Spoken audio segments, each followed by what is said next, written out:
l'invité de la matinale.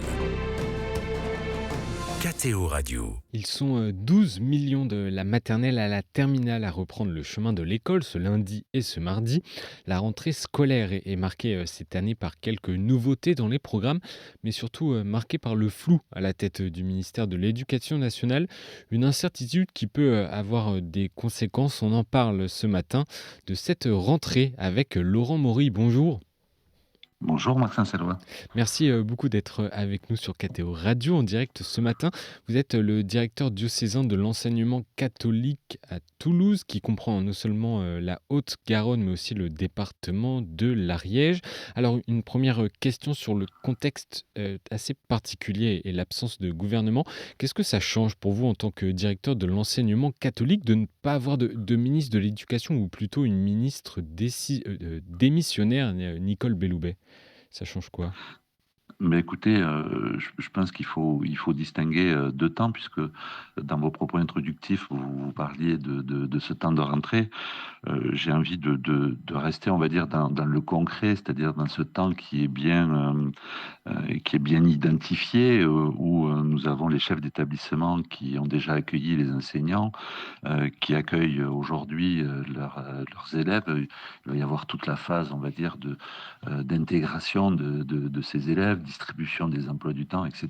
Et j'ai envie de dire, dans cette phase qui appartient aux chefs d'établissement et à leurs équipes, l'absence de ministre n'est pas un élément majeur. C'est quelque chose qui est bien huilé. Il y aura, dans un avenir relativement proche, du coup, des questions qui vont se poser sur la mise en œuvre de certains éléments de réforme. Et là, il sera, j'ai envie de dire, à ce moment-là, essentiel d'avoir une référence politique et donc un ministre clairement identifié pour poursuivre, corriger ou modifier des éléments qui ont été posés déjà il y a quelques semaines et quelques mois et qui doivent prendre corps, si je peux dire ça comme ça, très prochainement. On va y revenir juste après, mais avant, je voulais vous demander quelle feuille de route vous ont confié l'archevêque de Toulouse et l'évêque de Pamiers pour cette nouvelle année scolaire. Je crois que l'élément le plus important, c'est de garantir sur l'intégralité de nos territoires que cette mission éducative particulière que porte l'enseignement catholique puisse se déployer, s'affirmer avec des projets dans nos établissements qui sont très forts et explicitement référés à notre foi chrétienne.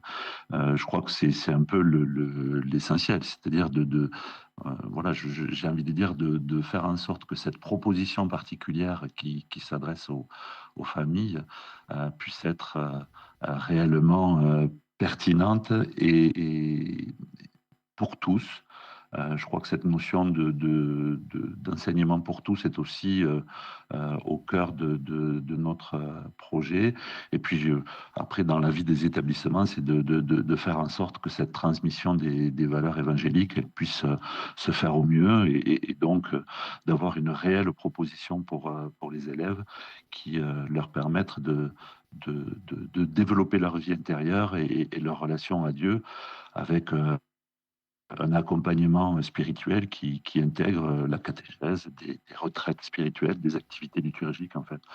Tout un tas de propositions concrètes pour qu'on s'attache vraiment à l'éducation intégrale de la personne et puis que nous participions à la formation donc intégrale de ces jeunes qui nous sont confiés. Revenons à l'actualité du jour, Laurent Maury, la rentrée. Quelles sont les évolutions principales pour cette rentrée, d'abord à l'école primaire, rapidement? Sur l'école primaire, je pense qu'on peut noter, alors c'est intitulé de la sorte, transformation des pratiques d'enseignement des mathématiques et du français en cycle 1 et cycle 2. Donc là, ça va concerner les tout petits, si je peux dire ça comme ça, mais il va y avoir forcément des précisions sur les attendus, puisque comme nous sommes sur un élément un petit peu nouveau, les inspecteurs vont apporter des précisions dans les jours, semaines à venir. C'est principalement sur les petits, la première des grosses transformations. Après, on parle beaucoup des évaluations nationales qui concernent les élèves du CP à la seconde, qui est un élément aussi nouveau. Et puis après, si on poursuit dans les élèves un petit peu plus grands, euh, les groupes de besoins en mathématiques et en français en sixième, cinquième, qui est un élément nouveau.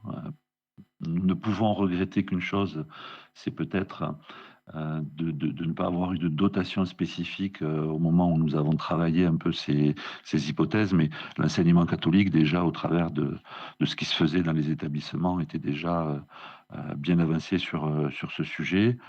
L'évolution du DNB, donc là aussi, nous attendons quelques précisions. Vous savez, l'année dernière, il y avait eu cet élément nouveau qui était de conditionner l'entrée en seconde par l'obtention du brevet.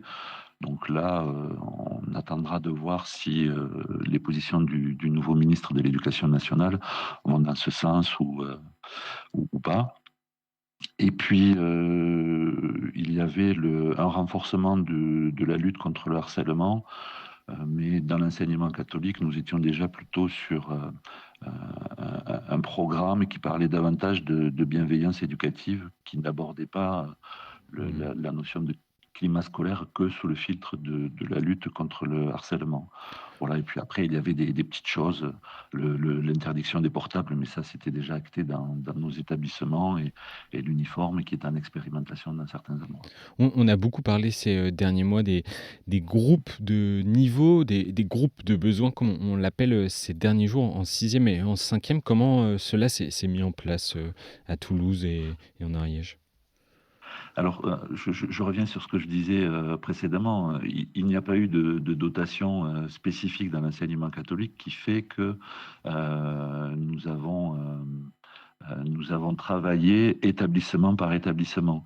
Et donc, au regard des C'est du cas par cas, possibilités oui. des établissements, oui, c'est-à-dire les établissements ont utilisé des heures de dotation, de marge d'autonomie, pardon, euh, pour déjà faire fonctionner ces groupes-là. Donc c'est vrai que on va trouver une organisation sur nos territoires qui est très disparate et qui dépend vraiment du chef d'établissement et Mmh. de ses équipes, bien sûr.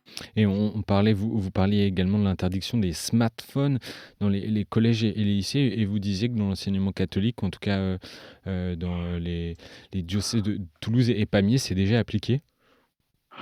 Ouais, disons, je me souviens du temps pas si lointain où j'étais chef d'établissement. Ça a toujours été euh, une réalité Hmm. que cette interdiction du portable, elle soit posée, et que on incite les élèves à privilégier les relations humaines. Dans la cour de récréation, on parle à son camarade de classe qui est à côté, on n'utilise pas son téléphone. Donc, pour nous, c'est un non-sujet, j'ai envie de dire. Le climat assez dégradé de l'éducation de l'école revient assez régulièrement dans l'actualité. Il y a le mal-être des professeurs, il y a le harcèlement entre élèves, il y a de la violence aussi. Comment y faire face? Depuis quelques années maintenant, sur l'Académie de Toulouse, nous avons développé un programme qui s'appelle l'éducation à la relation. Voilà. Et dans cette partie d'éducation à la relation, alors on pourrait détailler plusieurs branches, mais forcément, on va s'attacher à développer la notion de gestion des émotions, pardon, Hmm. pour les élèves, de leur apprendre que l'autre, comment je rentre en relation avec l'autre.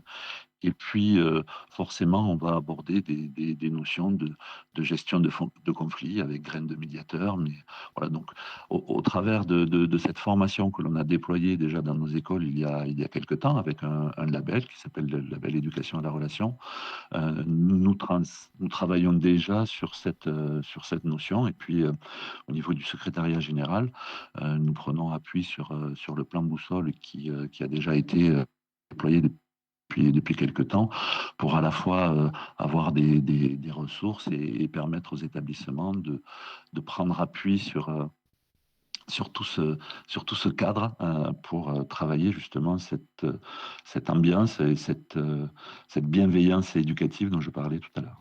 Comment se portent les effectifs des élèves de l'enseignement catholique en Haute-Garonne et en Ariège pour cette rentrée? Quelle est la dynamique et le profil des élèves? Sur Pamiers, cela fait 1 an ou 2 que nous sommes sur une stabilité des effectifs. Lorsque je parle de stabilité des effectifs, je n'oublie pas ou je ne peux que constater qu'il peut y avoir des écarts, par exemple, entre le premier degré et puis le lycée, où c'est peut-être pas tout à fait la même chose. Mmh. Sur enfin, pardon, sur le diocèse de Toulouse, mais disons que là, nous avons la chance que Toulouse soit une grosse métropole avec un solde migratoire très positif qui fait que les effectifs, globalement, se portent bien. Et justement, Laurent Maury, quelle est l'urgence ou du moins le chantier prioritaire de l'enseignement, catholique à Toulouse dans les mois ou dans les années, à venir? Qu'est-ce qui est important, pour vous? Je pense que ce qui ne faut pas négliger, et ce qui est essentiel, c'est la qualité des projets éducatifs que nous proposerons dans nos établissements avec l'affirmation d'un projet, comme je le disais en introduction, clairement explicité à la fois à notre foi chrétienne. Et je pense que c'est la qualité de ce projet qui va faire que les familles vont nous faire confiance et décider de nous confier leurs enfants, mais de façon aussi à côté, si je peux dire ça comme ça. Euh, je parlais de notre prospective et je pense que ça, c'est un élément très important à travailler pour les semaines et les mois à venir. Toulouse, comme je vous le disais, se développe. Il nous faut accompagner aussi ces transformations, puisque nous ne pouvons que constater que les populations se développent dans certains quartiers, dans certaines villes périphériques, où nous ne sommes pas forcément présents, Mmh. et ça sera un enjeu pour les semaines et mois à venir. Travail de mixité, sociale et d'être présent dans tous les quartiers et j'imagine que cet enjeu n'est pas, seulement, à Toulouse. En tout cas, merci beaucoup, Laurent, Maury, pour, de nous avoir, d'avoir échangé avec nous en cette rentrée scolaire. On souhaite une bonne rentrée à tous les professeurs ainsi qu'à tous les écoliers de France, bien, que les plus grands ne rentreront, certainement que demain. Et bonne rentrée à vous, Laurent Maury. Je rappelle à nos auditeurs que vous êtes directeur diocésain de l'enseignement catholique à Toulouse. Merci beaucoup. Bonne rentrée. Merci Maxence Sédois pour votre invitation. Merci à vous. Au revoir et bonne rentrée à tous.